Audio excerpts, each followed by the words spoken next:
大家好，欢迎来到 Money Life 美国频道，我是 Ace。今天是2026年5月10号，周六。本期 Ace 为大家带来的美股复盘加推演节目将会非常精彩，有非常多的内容。因为我们知道最近是财报季，我持仓的公司在上周有一些发了财报，那么接下来也会有一些新的财报。再加上周五的时候，相信大家都知道，火箭实验室这家公司暴涨了30%多。那么我的整个会员社群都沸腾了，我自己也在微信群发红包，大家欢天喜地，像过年一样，非常的开心。所以视频还是分为以下几个主要的部分。第一部分是关于太空，我对火箭实验室 Rocket Lab 股价接下来走势的看法。第二部分是关于 AI 基础设施方面，我会谈到英伟达，会谈到 Lumentum、Light，会谈到 Everspin、MRAM，以及我自己做过个股分析即将上市的 Cerebras。第三部分呢，是在本周发布财报的 Palantir 以及 Transmedics 我自己的一个简单的解读和操作，然后是下周即将发布财报的 Circle 和 Hims and Hers，我的计划和想法又是什么？屏幕前亲爱的朋友们，如果你喜欢 Ace 的分享，请你订阅我的 YouTube 频道，或者是大陆的朋友订阅我的哔哩哔哩 B 站。通过订阅打开小铃铛，不会错过我每期的视频。除此之外，屏幕前我分享的还有一些其他的社交媒体链接，比如说我自己的 Patreon 会员社群链接，欢迎大家加入。还有就是通过 B 站充电，也可以进入我的微信社群，以及我自己的 X，也就是 Twitter 平台账号链接，欢迎大家查看一下，在不同的平台追踪我、支持我，谢谢。在具体阐述个股之前，Ace 先和大家分享一下我的持仓情况以及本年度的收益。那么首先要说明的是，我在周五市场比较高的时候，把所有的融资都去掉了，所以现在我本来有15%到20%的融资，现在就没有了，一身轻松。我自己这个周末也是非常开心。右边是今年 year to date 2026年我的每股收益一下子跳涨到了50%，这当然和周五火箭实验室暴涨以及整个市场持续上涨有关。那么这是符合我的期望以及完全符合我的计划的，因为 ACE 的计划就是在每一战争的时候持续乐观，持续低点加仓，甚至上杠杆。那么杠杆在市场回暖的时候，就将我的收益放大。当收益放大到我非常满意的时候，我就把杠杆去掉，把融资去掉。所以呢，虽然本年度刚刚才过了4个多月，进入第5个月，我觉得真的是起伏非常大。我自己也是觉得很好的度过了每一战争目前对于账户的影响。不知道屏幕前的你们最近的收益怎么样？相信都是相当不错的。当然，我也多次强调，因为我自己并没有重仓存储、光通讯等非常非常热门的领域，所以收益不可能说翻好几倍，甚至不能达到翻倍的情况。但是目前50%的收益，我已经非常非常满意了。再来看一下个股，目前 RKLB 火箭实验室49%的仓位接近一半，SATS 11%，然后特斯拉20%，Palantir 2%，英伟达的2倍 ETF NVDL 6%，阿斯麦2%，Hims and Hers 8%，加密货币 Strategy 6%，Circle 3%，然后呢，最后是一个特别组合2.2%。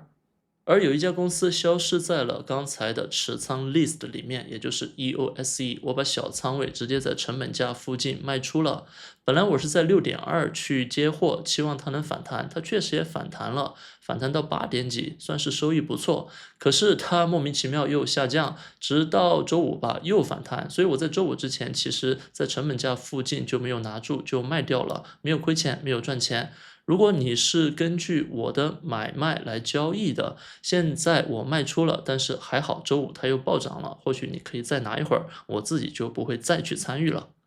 好，接下来我们来看火箭实验室 RKLB。RKLB 在周五的时候暴涨了34%，一下子收盘来到100以上，且是100以上挺多的，接近106了。甚至它在盘后一度暴冲来到110，非常的夸张，有那么一点点轧空的意思。所以我很期待接下来一周火箭实验室的股价到底怎么走，会不会出现真正的轧空，在技术面上一直把它推高，推高到110甚至120的位置，让我们拭目以待。这次不仅是上涨，而且是爆量上涨，都不是放量了，直接爆量。大家可以看这个量的交易高度非常的夸张。那么它的交易量是多少呢？达到了接近8000万。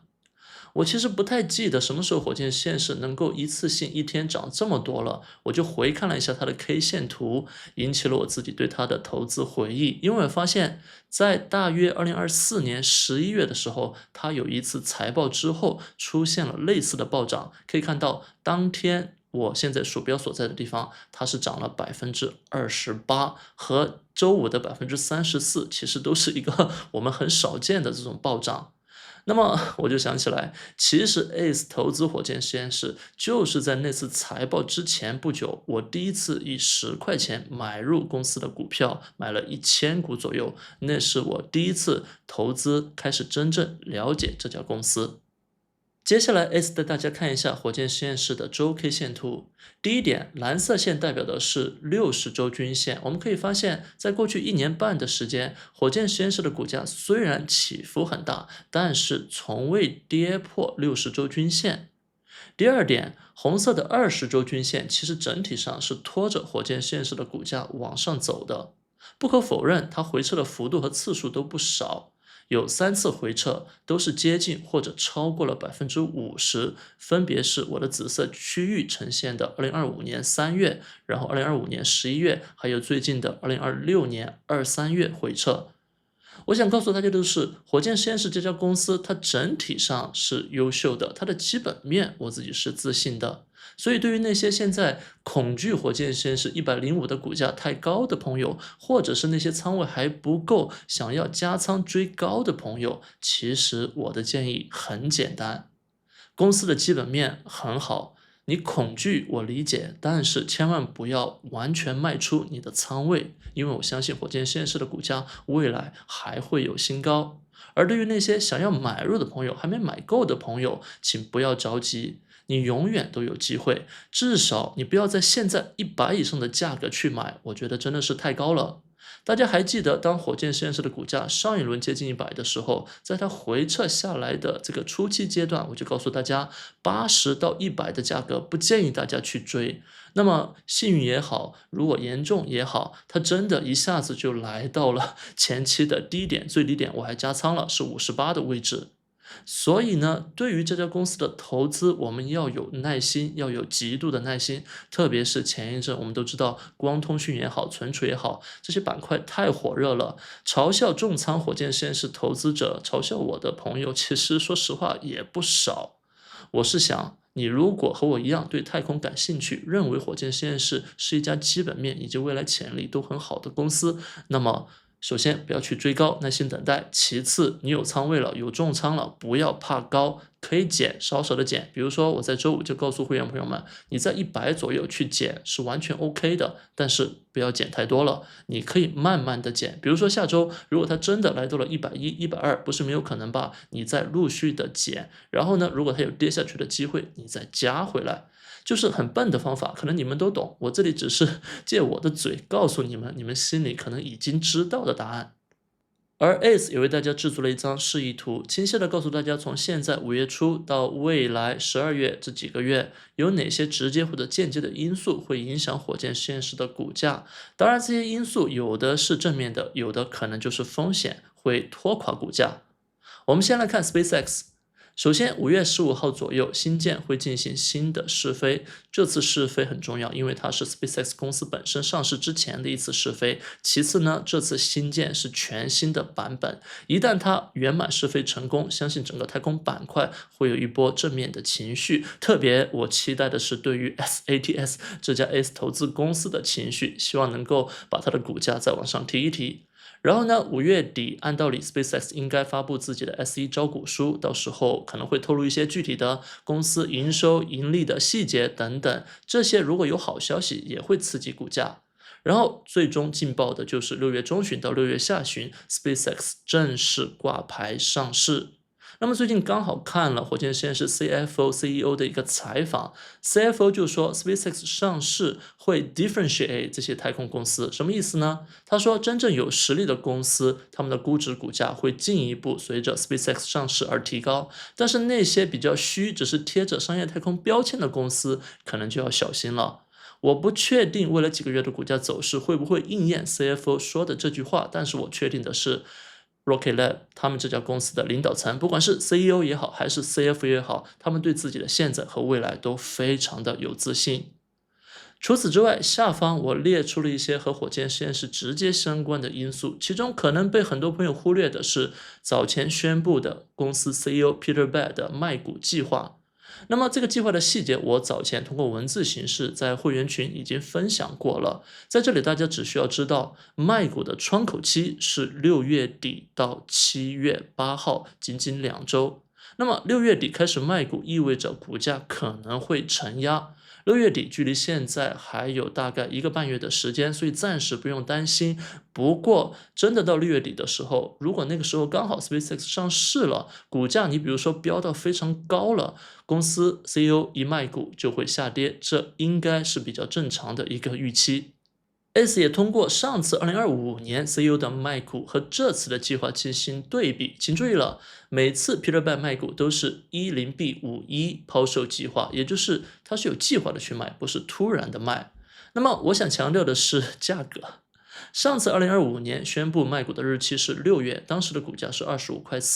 那它实际卖出的平均加权成交价格是53.2块，较公告价涨了110%。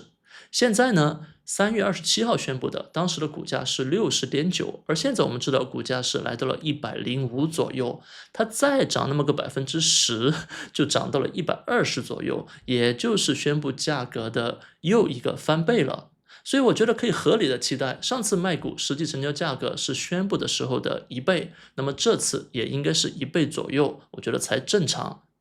从以上 ACE 已经为大家呈现的信息，相信大家已经感觉到了，整体的情绪方向是向上的。尽管 Peter Beck 会卖股，但是相信到6月中下旬的时候，股价应该到了一个更高的位置了，这是我所期望的。而具体公司的基本面呢，特别是中子火箭第3季度火箭 on-pad， 第4季度火箭首飞，其实距离现在距离 SpaceX 上市还没有贴得那么紧，就是目前出现了一个真空地带，这个真空地带就是确定性很高，不确定性很少。而最近可能出现了一些短期的利好，包括阿基米德引擎 QC 一级火箭 Tank 做好了，我想如果2个月内甚至几周内发布都是有可能的。还有就是 ACE 一直期待的$10亿增发到底拿来干嘛这个问题，财报也没有透露具体的信息，我也是期望从5月开始的2-3个月内公司能够宣布这个消息。我一直告诉大家的都是，我不理解这个$10亿增发，为什么？因为我们刚刚知道这个股价的方向是向上的，如果公司不需要资金，为什么着急着去增发$10亿呢？因为现在只拿到4点几亿，还有6-7亿没有拿到。如果公司不着急用钱，他们完全可以等股价像现在到了100，SpaceX 上市甚至到了100多、123、134，甚至更高去增发。所以我还是有理由相信这$10亿增发应该在年内会用到。那么如果用到是大型收购或者是一些大型公司的合作，我相信是一个利好。所以总体上来看，其实在6月、7月、8月之前，真正能够拖垮火箭实验室股价的不是公司本身，而可能是更多宏观上的，你比如说美联储的一些消息，你比如说战争的一些消息。所以作为投资者，我们不用过度担心火箭实验室公司本身以及整个太空行业都是比较积极的。最后再重复一下火箭实验室估值，这张表格我在1季度财报解析的当天就为大家呈现过，可是现在股价已经来到了100以上。那么87这个价格是火箭实验室对应1.75万亿 SpaceX 上市同等市销率的价格，所以明显嘛，现在100几的价格是超过了87这个所谓的合理估值。但是市场就是这样，87是一个参考。我现在股价超过87，我也不会全仓卖出火箭实验室。而如果股价严重低于87呢，我就会在低点进行加仓。希望大家能够明白我这个思路，就是说高于87，它高到哪儿我不知道，它现在到了100几，它还有可能到110、120、130、140、150都有可能。那我也知道它肯定会回落，只是不知道从哪里回落，所以呢，最好不要动太多，少少的减仓可以，底仓留着。假设它到了150，跌个20%，是不是还是在100几以上，对吧？所以总结一下，整个大方向是好的，整个太空商业环境是好的，我们不要去猜顶。但是我们知道它一定会在某一个点开始回落，正如前面3次回落一样，只是我们不知道是从105就开始回落，还是从150或者是中间某一个价格开始回落。所以与其先去猜测，先去行动，不如根据市场的走势再来做判断，留住底仓，没有仓位的耐心等待即可。接下来我们进入 AI 基础设施板块，会谈到几只股票，包括英伟达、包括 Light、包括 MRAM 以及 Cerebras。先来看英伟达，英伟达 ACE 是把全部的仓位都换成了2倍做多英伟达，也就是代号 NVDL 这只股票。为什么换呢？首先，在最近几周，我觉得英伟达真的是被低估了，特别是其他股票涨得太多的情况下。然后呢，在我持续加仓英伟达的情况下，有一天，也就是上个周末，本周初，它居然下跌了，一下子又跌到差不多20日均线上方1点200左右的价格。那么在这个位置呢，我就决定把所有的英伟达正股换成了2倍做多英伟达 NVDL。当然也是比较幸运，如果预期20日均线没有实质的跌下去，就弹起来了。目前周五收盘的价格是215，算是比较接近它近期的一个前高216的位置，所以它随时可能再突破。刚买入的 NVDL 很幸运，买入的成本价是92点几、93左右，现在已经来到了107、108的价格。我会持续的持有 NVDL， 不会短期的去卖出。我做 NVDL 的目标是为了获得超额收益。什么是超额呢？肯定不是10%、20%，我是希望获得更多。那么你比如说，如果超额收益来到了30%、40%，甚至更多，我可能就把 NVDL 直接卖出，然后全部金额换回 NVDA。接下来看 Light Lumentum 这家公司。Light 我关注有2-3周了，我觉得它是不错的，因为最近我做了一个光通讯的基础概念的学习，那么就关注到 Light， 因为毕竟它是属于龙头公司之一。我在几个点去做过 Light 的日内交易，包括它跌破20日均线那天，大概是4月28号做了一个日内，然后呢，它上次发财报，财报后下跌，我在夜盘买入，在开盘涨起来的时候卖出，做了2次波段，都算是比较成功的。接下来周一我可能还要做1次波段，为什么呢？因为 Light 这家公司在周五盘后得到消息，它正式确定进入了纳斯达克100指数，所以周一开盘肯定是要涨的，我准备开盘就追进去，看有没有机会做一个日内做一个波段。但是我也要提醒大家，做这种操作肯定是风险很大的，你一定要设好自己的止损位置。你比如说，你就设周五的收盘价903.8作为止损，如果开盘你只能以高于5%、6%的价格买进去，那么跌到903，你就要亏损5%、6%，你要接受这个事实就行了。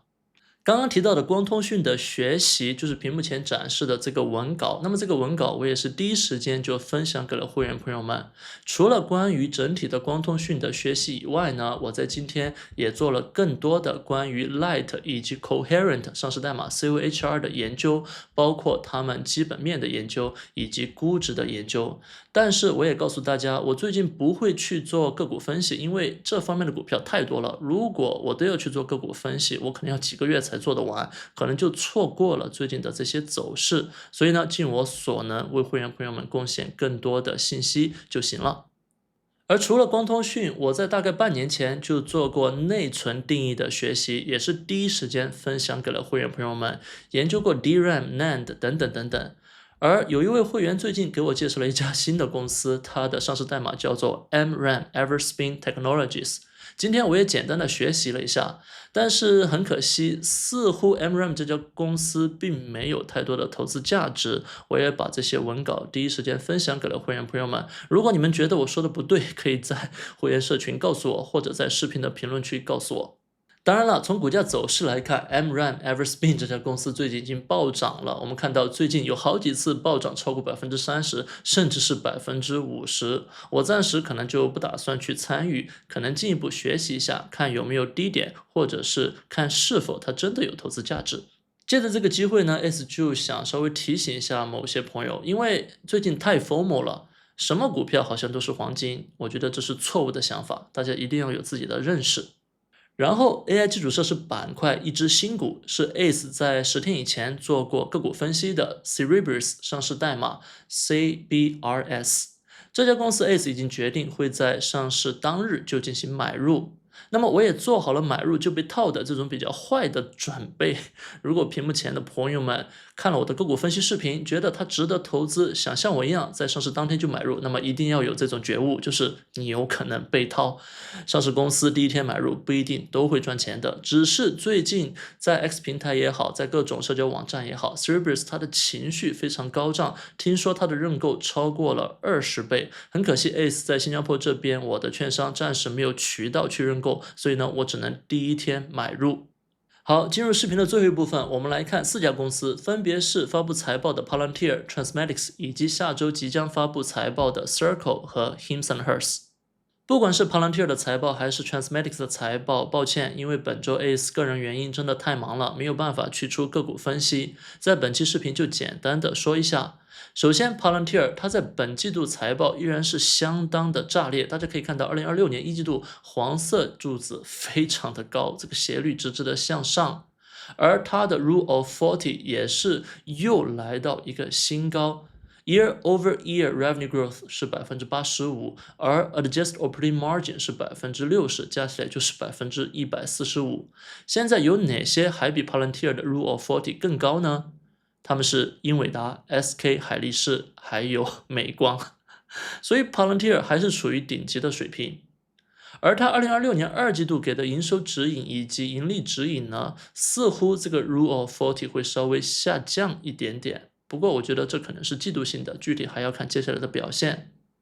那为什么 Palantir 的股价还跌了呢？就是市场现在对于整个软件板块都不买账，而且觉得 Palantir 的商业应用这一部分呢，可能没有以前这么乐观了。其实我自己目前对于 Palantir 可能也持保留意见吧。首先，它的股价走势确实比较弱；其次呢，我也持续的在思考 AI 是否真的会影响 Palantir 未来它的生意。我觉得不能伤筋动骨吧，但是2-3年之后还真的不好说。所以呢，对于 Palantir， 我可能由之前的比较乐观的想法转为现在比较中性的想法。我手上的仓位并不多，我觉得未来我的底线就是不要亏钱。如果它的股价持续下跌，我开始产生亏损了，可能就需要卖出 Palantir。所以大家也听出来了，我对于 Palantir 并没有要持续低点加仓的想法了。比起 Palantir， 另一家公司 Transmedics 更是伤透了我的心。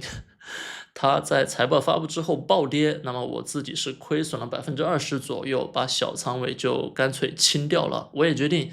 以后可能不再持续的关注这家公司了。其实图形上我们可以看到，2026年一季度的营收趋势还是不错的，对吧？还是在相较于上个季度增长的，但是其实它没有达到市场预期，而且好像远不及市场预期。还有一个原因就是在电话会议中，公司说一季度不及预期，是因为美国整个国家器官捐献的人数减少了。我有一点纳闷，也有点不可接受。为什么呢？因为你的器官移植人数就是你的整个 TAM（Total Addressable Market），你的整个可以去利用的市场。如果现在这个市场在萎缩，那是好消息还是坏消息？当然是坏消息了。不过一季度不能代表全年，所以呢也不能妄下结论。只是我暂时决定放弃对于 Transmedics 的投资了。接下来我们来看 Circle 和 Hims and Hers， 他们分别都会在即将到来的周一盘前盘后发布财报，非常期待。如果我有时间，我会出视频为大家解读。那么 Circle 最近股价来到了一个相对高点120多以后呢，又回落了。如果网上的新闻没错，应该 Clarity Act 这个法案会在下周4进行投票表决，通过之后，按道理对 Circle 是一个利好。而财报呢，我们来通过 Coinbase 的财报反映一下、预测一下 Circle 的财报。这张表格是我昨天晚上才制作的，我把 Coinbase 稳定币营收过去5个季度，最新的是他们刚刚发布的2026年1季度的收入放进来，可以看到最近5个季度稳定币营收分别是298、332、355、364，都是在增长啊，没错吧？一下子来到了26年一季度305，大幅度下降。然后第一行是 Circle 由稳定币产生的相关营收，分别是558、634、711、733，都是在增长，对吧？那么市场预期2026年一季度呢是下降了680，其他营收呢过去5个季度21、24、29、37，那么接下来的预期呢是35，也是下降的。所以从这个市场预期的数值看，不管它实际怎么样吧，好像 Circle 一季度的表现会不咋样。我们不管市场预期如何了，至少公司在一季度会出现相较于上一个季度的倒退。那么最后一行就是 Coin 的稳定币营收除以 Circle 稳定币营收。我们知道 Circle 的钱有很大一部分要分给 Coin， 那么是多少呢？就通过这个比例就知道了。过去4个季度分别是 53.3%、52.4%、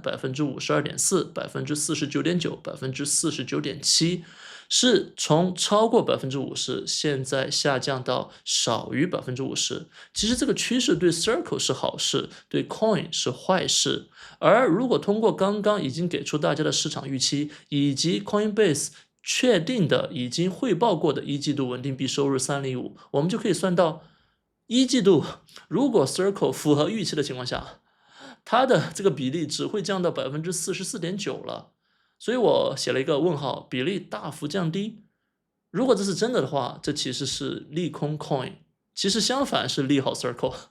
所以其实我们要关注的就是 Circle 到底能不能达到市场预期，也就是680加35等于715这个营收了。我对 Circle 的期待还是比较高的，如果它能够像上一季度财报一样交出超出预期的这个表现，那么暴涨肯定是有可能的。再加上周四 Clarity Act 有可能会通过，所以下周 Circle 会爆发吗？是非常的期待。而另一家很多人也期待爆发的公司是 Hims & Hers。我把26年一季度 Seeking Alpha 上市场的 Consensus 共识放了出来，营收616.9，其实比上个季度营收618还稍微低那么一点点。这也说明 Hims & Hers 在一季度营收环比来看是会下降一点。但是呢，整家公司目前是从低谷向好的方向发展。他们最近在美国的 App Store 的排名是稳步的提升了，但是竞争对手 RO 的表现依然是更好的，这是让我担心的。我会接下来关注到底 RO 和 Hims & Hers 它的市占率差的有多少，这会影响我对 Hims & Hers 的投资决策。